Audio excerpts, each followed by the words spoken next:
Hey, how's it going, everyone, and welcome back. Now, I know I've teased this a good bit in the past, so what do you say we take a look at some clip-on thermals? Today, we'll be reviewing the Pulsar Proton FXQ30 thermal imaging front attachment.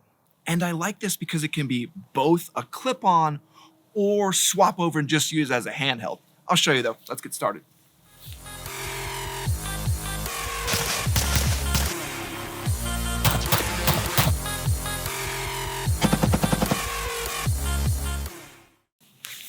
Let me see if I can get these silly paws out of the way so it's not distracting while I'm talking. All right, there we go. Now, also, we did do a primer on thermal optics, so I'll put a link to it up here if you want to watch that video and then just learn some general basics of all the different terminology. And Hop also did a video on thermal primers, and those two have a lot of the same basic information, and they're incredibly useful when we start talking about stuff and it sounds like we're speaking in like the words of Cthulhu. And again, we owe Pulsar a big thank you for letting us try out this Proton FXQ along with the Axion 2 we showed you previously. And hopefully I can show you that new Pulsar Duo in the near future, as that scope shows both visual and thermal through the same scope view and lets you switch between them. And that seems absolutely nuts from like a scope and thermal standpoint. But today we'll do what we normally do, and I'll show you everything that comes with a Proton. Then go over the form factor, all the different stats of the device. Yes, this is my favorite part. Zip it, dork. Go over the menu options, storage and connections, special features, battery life and batteries, color patterns, and then I'll show you how to mount it all up. And then we'll do a series of range testing where I'll find out if this thing actually lives up with its claim to fame that it doesn't have any zero shift and you don't need to make any adjustments at all. Wait, can we hook this up to a red dot and magnifier setup? Okay, so I definitely want to find out. So let's get moving so we can get to that. And first, let's show everything that comes in the box. So first thing, we have this super large box here, but let's go ahead and get this open and see what all comes in here. And ooh, okay, here's all of our goodies. So the first thing you're going to see are the little rings. These are the adapter rings if you don't use the Picatinny. They have the little spacers on the inside, and you connect them onto the actual scope. There's two of them in here. And yeah, they have all these adapter rings to connect into whatever different size scope. You can pretty much get hooked into anything with the different spacers and different rings. So just know that's in here. And that's how you connect in the actual Proton on that side. And here are more of the actual spacers. So like I said, depending on what you're doing, you can probably connect this into just about anything. The other one's the same, so we'll skip that. Here's the actual cutie, if I could get this thing out of here. This little rubber shroud goes on to actually cover it up. But then on the bottom is where you have the cutie Picatinny adapter. If you can see this, it just clips on and off. It makes it super easy, and then it connects it on the front to the Proton. Then this is the review version, so there's a bunch of miscellaneous whatnots in here. I didn't get that out. Oh, lordy. So here's all the manuals. There's a bunch of stuff here. I'll turn down the brightness a little bit. Ooh, look at all this.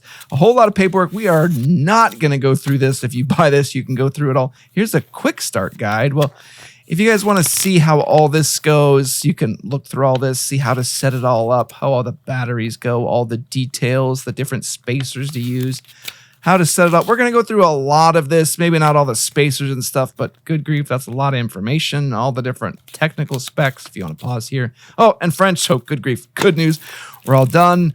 More, this is a review version, so just more random stuff in here. Let's get this actually out of here. But you know what, let's move this whole case because this thing is huge, and let's just get this thing out of the way and look at this. Okay, so here's the actual pouch. It comes in with a little sling. If you, I don't know why you'd carry it around like that, but you could do that if you wanted to. Inside here, again, I have the review version. I don't know if this is what you would get, but let's see what's in here. Here's the actual Bluetooth controller. So this lets you control everything, from the side, not have to actually reach up and touch the actual thermal optic. So this is pretty cool. This works well. All right, and then what do we have here? All right, this is just an actual plug to the wall. It has a little USB cord. I'm sure it's in here somewhere. What's this next? Okay, next is just, it's just a cap. I mean, there's just a bunch of little smaller items in here. And what's this? Oh, another little battery cover. So like there's a lot of miscellaneous stuff that comes with this, like a whole lot of little pieces. Yeah, and then our USB cord in a Ziploc bag. You probably get in a nice bag when you actually order it. Here's some of the actual hook and loop that you can use to attach. This connects into the actual Bluetooth adapter so you can mount it on the side of your rifle or whatever you're trying to do to keep it out of the way. All right, and here we have the actual Proton. So here we can actually see it. There's all the buttons and stuff and where the actual adapter goes in. And here's the cover that goes on the front of it if you're curious how all that works. And here's the quick release battery. I love those. That's awesome. And here's something from some trade show back in the day. But yeah, that's the Proton and that's it. So that's everything that comes with it. And as you can see, you actually have the ability to connect this up to multiple different scopes by using the different adapters and the rings. But for all of our testing, I'm just going to use the actual QD attachment because I think it's actually going to be more consistent throughout the testing that I can just attach it on and off the rail. And as I mentioned, there's actually an adapter available where you can transform this clip-on into a handheld if you really wanted to maximize the different use cases of this device. And I really like the idea of doing that, but with a big if, like if that 0 stays solid when you clip it on and off, then yeah, it would be cool to switch it between the two. But we'll certainly find out as we go. Let's move into our first test, which is actually going to be form factor. Now, the first thing I want you to see is that all the controls are located on the left side of the unit. Now, this being a clip-on means you probably won't be pressing the buttons directly, so this part may be a little bit moot. But there is the included Bluetooth controller we saw, so you could make adjustments while still looking through the scope. For size reference, let's again use our rangefinder for reference. And here we can see the size of the Proton is a good bit smaller than our Maven RS.1 rangefinder. But the Proton does have a larger base. And the Proton has a very purposely rectangular design with these squared off edges. This is actually done to position the internal LCD as flat as possible and have no curves on the screen. And the idea is they use that ultra flat LCD screen instead of like anything rounded like glass and other different pieces, so that then there's no actual parallax shift as you move the image around in front of the scope. And it seems ultra smart in theory, and that whole like flat LCD design is really what adds a lot to the additional costs of this device. Moving back over, on the right side of the housing, we see the covered USB access to charge the device and access the internal memory. On the rear of the device, you can see where the scope mount attachment connects in, and where you can also install the adapter to make it into a different handheld device.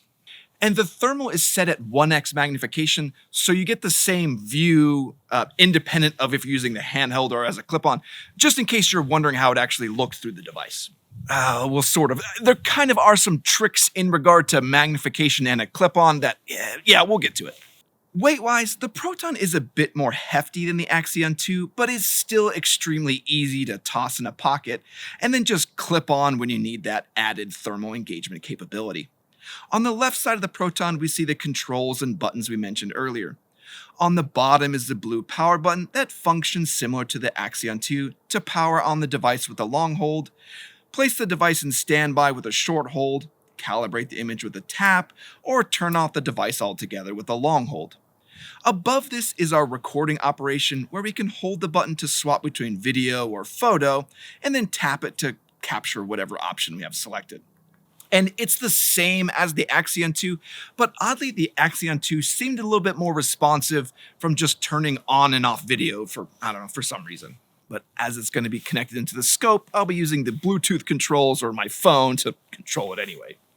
The last control we see is the middle menu button with the menu control wheel to move between the different options. And I really like the wheel for controls because it makes it a lot faster to just swap through those different color modes to like find a target. And it was kind of what I wanted when I was looking through the actual Axion 2 review. At the front of the housing, we have our thermal imager with our removable hot swappable battery that I love that's located on the top of the assembly. And that means battery swaps are super easy. You don't have to take anything apart or disconnect anything from the rail. You just pop the battery off the top and then slide in a new one. But did you notice the one really big difference from the Axion 2? And if you notice on the FXQ30, we don't have the same focusing ring that we had on the Axion 2. And here's where we kind of start leaning into learning clip-ons together, because that means you have a fixed 1x magnification and also have a fixed focus, regardless of what scope you connect it into.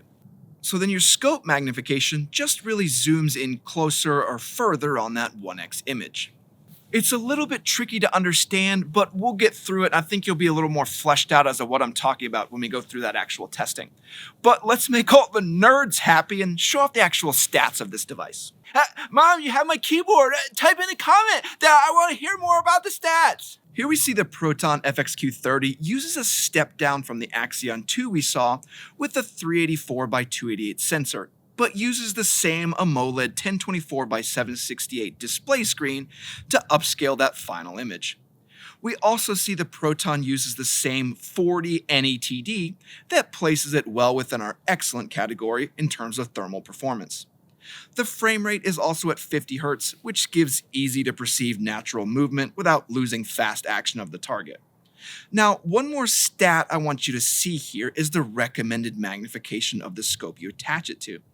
Here it is 1.5 to 4, and as we explore clip-ons, this is what I really want you to kind of understand and get. As we put that 1x image on there and then we magnify to 4x, you can't really go any higher because you're just zooming in really just on the pixels on the screen. But you are zooming in on a 1x image, so it's 4x kind of. But even with my fancy 3 to 18, now I have to think about, well, what is actually my max range at 4x? I think my max range would be like 300 yards, so that red dot and magnifier setup I was joking about may actually work about perfect. But let's keep moving through the tests and let's look at the actual menus on the device. Here we see if we press the menu button once, we again get the quick user settings where you can change the brightness and contrast if you wanted to do that. And I'm not entirely sure I'd need to change brightness and contrast as a quick function, but whatever. If we long press, we get to the wheel of menu options though, and the first one we have is the actual mode. Here you can select between the different observation conditions. Forest is for when searching or observing through a background of foliage or shrubs or grass. Rocks mode's for observing objects in a sunny day or urban environment. And rocks mode basically takes like the top end down, so like all those super hot things like houses and rocks and all the warm things don't just like blow out the image so that you can actually see other things in the field of view when you're actually looking around. And then the last is identification mode, and this is best for adverse weather like fog or snow to allow the features of targets to be more easily recognized. Then there is the normal user setting options that just uses your custom brightness and contrast settings. Moving back to the menus though, the next setting is image detail boost, and this really cleans up some of the artifacting of the image, and I recommend keeping this on as the smaller sensor of this device does give a little more artifacting that cleans this up nicely. And interestingly, I noticed the effect of the image detail boost a lot less on the Axion 2, so I guess the thing to remember is the bigger the actual sensor, the less you're really going to notice the image detail boost. Wait, actually that makes sense. Next we have all our Wi-Fi settings, and here we can turn on or off the Wi-Fi along with setting the actual password and the user access level. And yeah, it's a lot of settings, but as long as you're not like a FUD trying to order McDonald's French fries through it, you're going to be just fine. Just remember to turn it on if you want to connect over the Stream Vision app. Next, we got a bunch of general settings like your language, icon brightness, auto shut off if you want the device to turn off on its own. In a clip-on configuration, I don't think you want it to automatically turn itself off, and it's probably why this menu setting is defaulted to off. Oh, and what's this? And then you can also set the date and time and format the internal memory card. Ooh, next menu option though, we get to color modes, and we'll do a whole section on these. And surprise, surprise, it's the same ones I mentioned in both previous videos.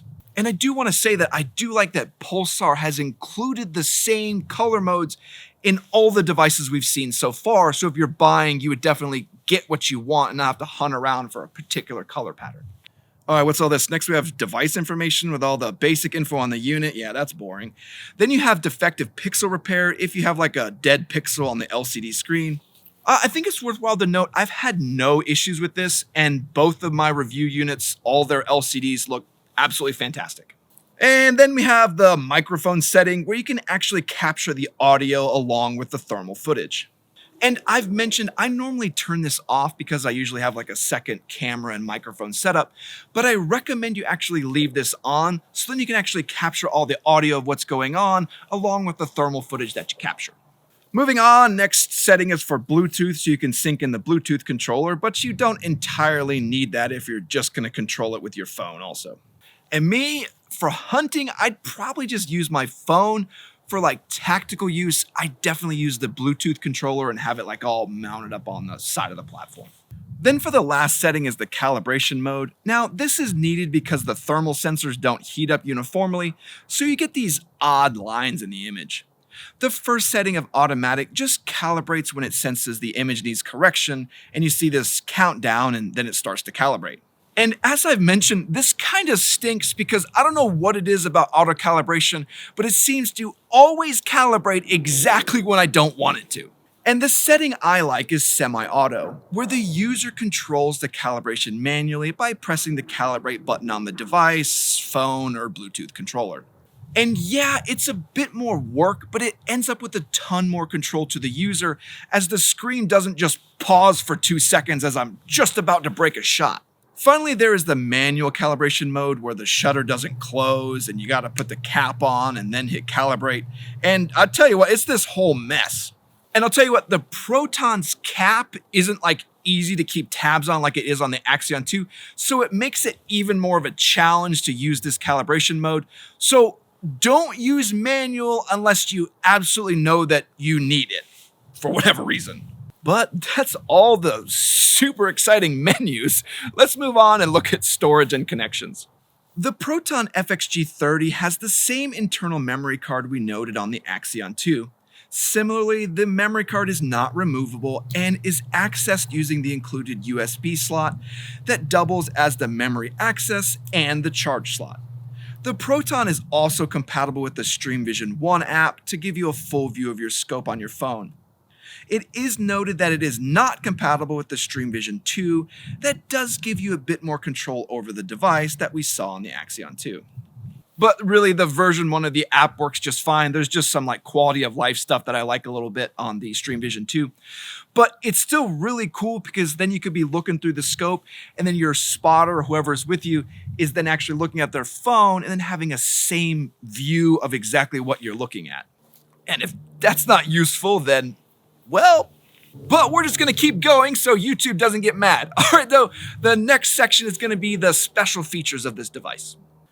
And the biggest thing of note with the Proton is how this device can go from clip-on to handheld with relative ease. With its small size, you could just use the Proton to scan the environment, or attach the device to a scope to give an entirely new feature set to a weapon system. Or you could go a little nuts and throw it on a short-range setup and do some really crazy stuff. And overall, it's just versatile as hell, which is just really interesting. All right, though, let's move into our next category, which is batteries and battery life. Yeah, I think that's it. And as we saw during the close-up, the Proton uses the same quick swappable batteries we loved on the Axion 2, meaning you can change out the batteries super quick on the fly. And as the spec sheet shows a listed battery life of 6 hours, means 2 batteries is all you need for a full duty shift or a long hunt. And I had no issues with battery life. It seemed like the duration I got seemed pretty close to the spec sheet, so nothing really of note from me there. Let's move on to the next category though, and look at all the different available color modes. And just like in our primer, the Proton has the same ones we mentioned to include white hot, black hot, red monochrome, rainbow, ultramarine, violet, and sepia. And as I've mentioned, all of those are explained a good bit better in the primer as to what each one is good for and kind of some different use case scenarios for each of the different color modes. I will say again though that having the menu wheel on the side of the device or Bluetooth controller to quick swap between these is absolutely awesome. There's also a button on the Bluetooth controller to swap between white hot and black hot on the fly to make you able to detect objects much more quickly. All right, I think that's all the stuff about it. Let's actually go mount it up and go try it out. Now, to connect this into your scope, you can use the included spacers and adjustment rings if you don't have a Picatinny rail to connect it into. But we do, so we're not going to actually use those different adapter rings and all that, as I really do think the actual QD attachment is going to be a lot more consistent when you're putting it on and taking it off the scope. To install the QD, first you thread it into the back of the Proton, and then there's a pivoting ring in the center that allows the unit to rotate. And this allows you to get the screen centered in the middle of your scope view, and then you just tighten everything down. The manual also says to align the bottom of the status screen with the bottom of your scope view. But I didn't read that until I was editing this and putting this video together, so you're gonna see some valuable lessons learned. And as we talked about, you also don't have to worry about like the reticle being in the dead center of the LCD screen, because having that flat LCD screen is supposed to make it so there's no parallax shift regardless of where you have the reticle placed within the actual screen. Yes, I know. We'll test it. Now, I do recommend getting a friend or a buddy though, as you can't really look through the optic and then hold the thermal and then also tighten it in place as you look through and adjust the view at the same time. But you really only have to set it up like one time, like you get it all aligned, and then you never really mess with it again. So I wouldn't really say it was like a pain in the butt or anything. But I do want to test this over a bunch of different scopes. The first one I want to try is an actual LPVO. So first off, we're going to connect it into the primary arms PLx-c 1:8 with the M8 meters reticle, and let's see how all that does. First, we'll test it in the daytime, and then we'll do some nighttime testing. Well, clipping this in was easy. You can just use the included rubber shroud to block out the outside light and surround it around the scope. Here we'll start at 1x, and you can see here we're not perfectly aligned, but as we zoom in, it'll fix itself. We also see that the thermal view is exactly 1x, and there is a complete 1-to-1 on the image and the thermal view. The issue is that the thermal view itself is quite small, and there is only this small viewing window that we can see. Now, this is nice because we can see all the different like settings around the actual screen, like battery life and all the different little details.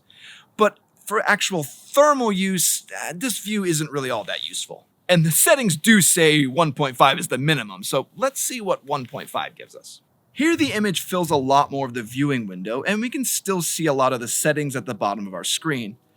The view isn't 1-to-1 anymore, but it gives us a much better overall thermal view as we pan around.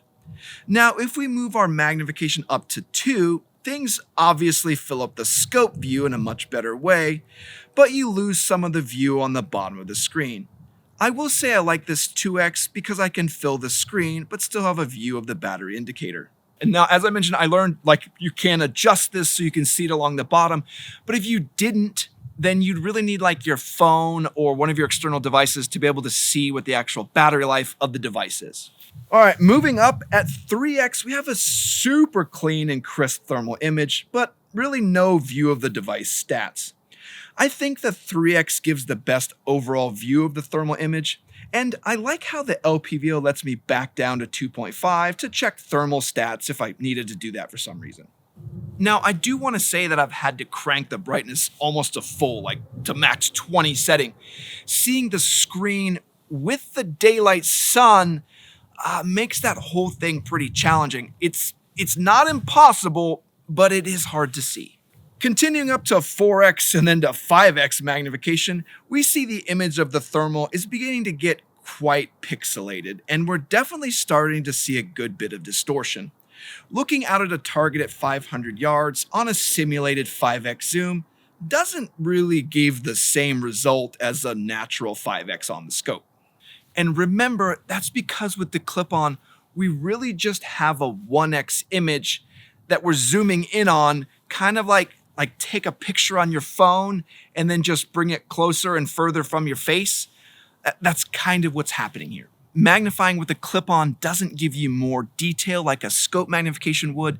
It literally just brings the image closer to the screen. And because someone will ask, yes, the not recommended 8x still functions, but if you've ever used some first generation VR systems, you have this pretty bad screen door effect where you're now zoomed in so far that you can actually see the gaps in the pixels.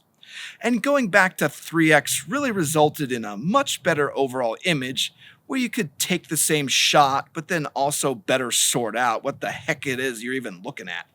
And what I'm really learning is that there is kind of a give and take between a thermal clip-on and then like a dedicated thermal scope. And I'm really kind of hoping that Pulsar Duo we mentioned at the beginning may actually bridge the gap between the two of those. But next, let's try this on our Maven RS.1 2.5 to 15. Mounting it up is similar, just align the rubber gasket and clip the thermal into place. And if you haven't seen that video, the Maven RS.1 has some of the best image quality and eye relief that you'll probably ever see. So hopefully that translates over into some better usability in the actual clip-on of the Proton. Well, the first thing of note is that the image itself has a ton more light coming through the scope, so the thermal image itself isn't so impossibly hard to see during the day. On this scope, our lowest zoom is 2.5x, so we can't really go down a level to check the thermal stats. So this is when it dawned on me to move the actual housing, so the battery view was viewable through the bottom of the scope image. And I'll say that the image and eye relief provided by this setup is just absolutely astounding. And I really prefer this over the LPVO because I'm not struggling quite so much to just try to see the thermal image during the daytime. Now, moving the scope up through 4 and 5x, we see the same problem as the LPVO though, as we now have a super close image and we're just seeing all the gaps between the various pixels on the LCD screen itself. But one nice thing is that we do have all our mil markings that are much easier to see at this 5x setting. But I'm thinking our engagement distance is going to be 200 yards, maybe 300 yards, so I don't think you're really going to be using that anyway. And yes, I know you want to see it. Let's crank the magnification all the way up to 15. Going up to 15, we see exactly why Pulsar doesn't recommend this, as we now just have a super zoomed in view of all the various pixels on the screen. It's incredibly difficult to tell what we're looking at all, and this really isn't usable in the slightest. But let's do one other fun one. Can we use it with a red dot? I set this up on my night vision setup with the EOtech Exps3, and slapping it on the front of the dot doesn't really work as the image is too small and far away from us. Well, that didn't work, but I don't think we really thought it was going to. Let's actually slap a magnification on here and let's see what some 3x does when we add it to this setup. And to do this, I actually swapped out the EOtech G45 with the 5x magnifier for the Aimpoint 3x Mag 1. And now I normally love the added 5x of the G45, but we have kind of learned that the 3x is kind of that sweet spot with the Proton, and the 3x Mag 1 from Aimpoint definitely has some of the most forgiving eye box of any of the magnifiers, so I think that's really going to come into play when we try to hook in a thermal clip-on also. Whoa, goodness, look at this. This actually works. The eye box of the magnifier still makes this a bit challenging, but you can absolutely put a clip-on thermal on your magnifier and red dot setup. I will say that the daytime view is a bit dark as the magnifier isn't able to pull in as much light as I would like. But with the 3x magnifier, you definitely have the ability to add thermal to this style of setup. And I don't know why it's a little bit different. I don't know if it's because the magnifier is just normally taking in a 1x image and then blowing it up to 3x, and it's just not doing any of the weird stuff that the scopes are doing, like taking in a 1x image and then blowing it up to 2.5x and then zooming in on that. Yeah, it's confusing. But tell you what, let's wait until it's dark out and go try this again and see if there's really any difference at all. Overall, I feel like we have the exact same results across all three platforms, but just now with no difficulty of seeing the actual thermal view. The primary arm's PLx-c did particularly well, and even though the camera isn't capturing it well, it's super easy to see and track all these little critters out to 50 to 75 yards out. Swapping to the EOtech, we still have a super nice image that makes it really clear and easy to see all the little rabbits running around. Zooming in, you see the picture a bit better as the camera exposure fixes itself and you can actually see the image. And I can't see these rabbits or this wildlife with the naked eye because it's just so dark out. So it's pretty wild to look around and see all these hotspots everywhere that you can't see at all. Now let's shift over to this open part of the field where you can actually see the heat from a tree out at 500 yards. And it's pretty impressive we can still make that guy out on thermal. And I have no doubt we could pick up some actual thermal signatures out on this field also. Let's go scan around some more, and where'd you guys go? Ah, see, you just gotta look for the little heat spots and you find where these little guys are hiding. I could probably just watch these guys all day and not get tired of it. Just gotta go get my bow. Now, pulling out the EOtech setup, we again see without the magnifier, the view is just too bright and far away to see anything. Flipping over our magnifier again, though, we see this great thermal view that is much easier to see compared to when we try this in the daytime. Now, it's not hard to see during the day. It just makes the magnifier kind of like an angsty teenager. But I really love the thermal with the EOtech Exps3, and the idea of this being both thermal or a night vision setup is just awesome. Alright though, let's go find some more bunnies. Where'd you guys run off to?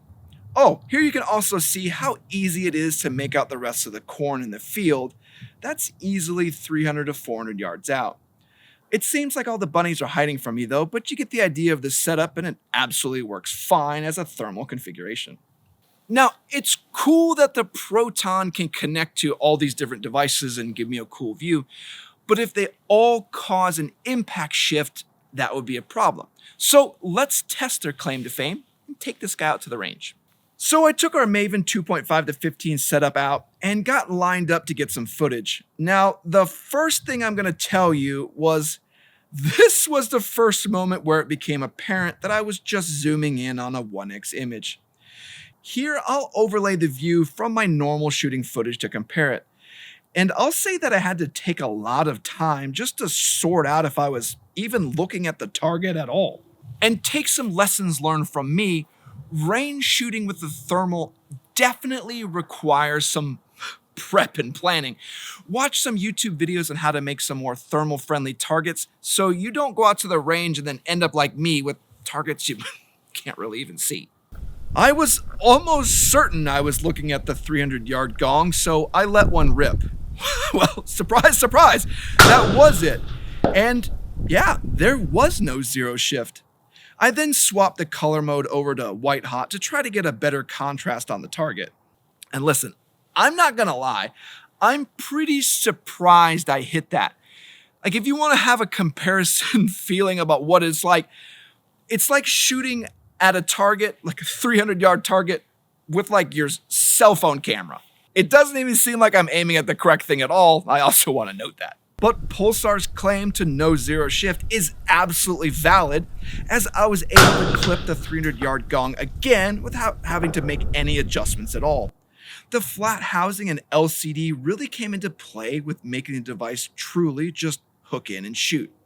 And the fact that I hit the 300-yard gong in the first two shots means the whole design isn't a bunch of mumbo jumbo. So next I got ballsy and moved out to the 400, and here I wasn't nearly as lucky. I can't even tell what I'm looking at, or even where anything is landing to correct the impact. And this really goes to show you that you need to get some thermal friendly targets. If there was a heat signature, this would have been a ton easier. And ultimately I gave up because I couldn't really even tell where the 430-yard target even was. And I will say there was a whole lot of lessons learned when using my first set of thermal clip-ons.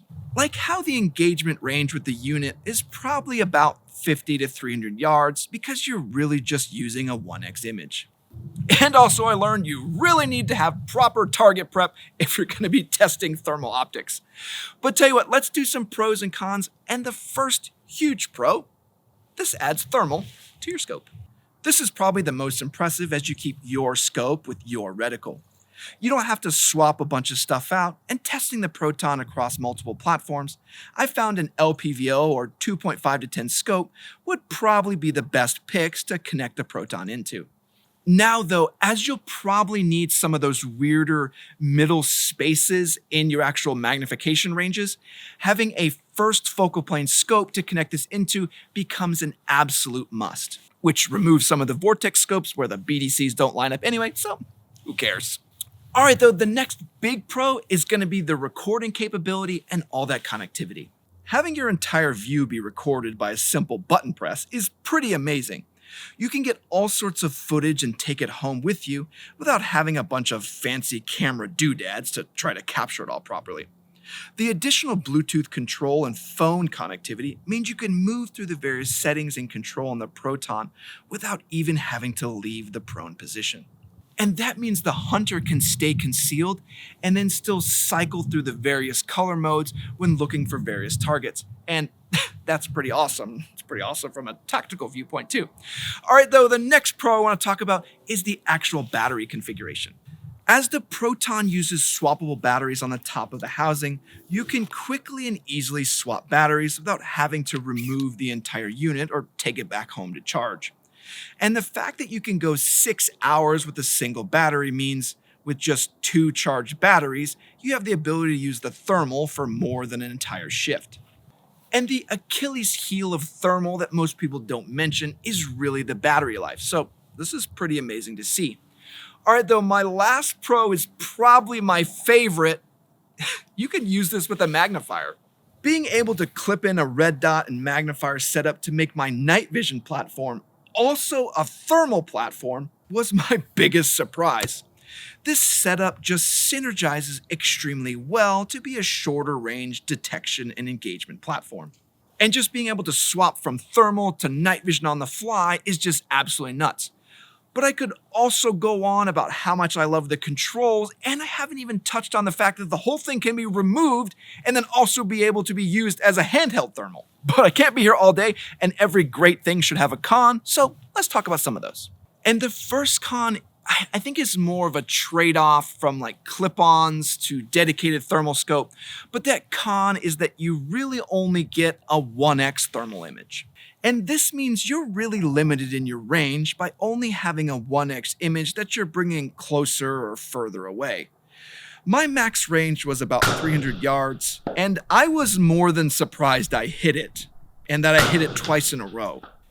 And folks just need to realize that your range will then become limited. Like my 2.5 to 15 Maven, I could easily go out to 1,000, but with the thermal clip-on, I could probably go out to 200, maybe 300. So that's just something you got to remember. And it just highlights that we need to do some clip-on thermals versus dedicated thermal scopes, as I wouldn't imagine dedicated thermal scopes would have the same problem. And my only other real con was the visibility of the thermal during the daytime. And here is where the users need to make sure to use the larger aperture scopes if they want to use this in the day and nighttime. The Maven had no problem during the day, but the smaller lenses of the LPVO didn't allow in as much light and resulted in a much tougher to use view during bright days. But once you understand thermal clip-ons and kind of where they excel, you start to realize just how powerful this Proton really is. And I have to say I really enjoyed both getting to try this product and getting to learn more about thermals altogether when used in conjunction with your scope. And now I'm even more excited to see that duo scope that Pulsar's working on. But I hope this review of the Pulsar Proton FXQ30 was useful in your purchasing decisions. I do want to say thanks to all of our Patreon supporters and all of our YouTube members for making it possible for us to see all this cool stuff and go out and do all these things. And we're even going to SHOT Show soon, and we have you to thank for it. So much love from the TLD family and from me to you.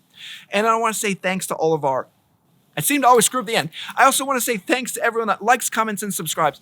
Comment down below as to what setup you would put a thermal clip-on on. I want to hear about it. All right, everyone, Walsh out.